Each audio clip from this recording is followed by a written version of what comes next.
দেখো তো, নামতা তো আমরা জীবনে অনেক শিখলাম, মুখস্থ করলাম। এভাবে কখনো নামতা শেখা হয়েছে কিনা? আমরা ১, ২, ৩, তারপরে এখানে লিখলাম ৪, ৫, ৬, তারপরে এখানে ৭, ৮, ৯। ঠিক আছে? তারপর ধরো এখানে ০ নিলাম। এখন আমরা এই প্রথম রো বরাবর বিজোড় সংখ্যাগুলো নিব। ১, ৩, তারপর হচ্ছে কি ৫।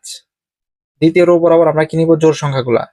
৬, ৮, ১০। আবার তৃতীয় রো বরাবর বিজোড় সংখ্যা। ১১, ১৩, ১৫। এখানে হবে কি ১৭।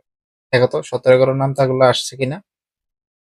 এভাবে আরো নামতার ভিডিও পেতে অবশ্যই আমাদেরকে কমেন্টে জানিয়ে দিবে এবং আমাদের চ্যানেলটি কি সাবস্ক্রাইব করে রাখতে হবে। ধন্যবাদ।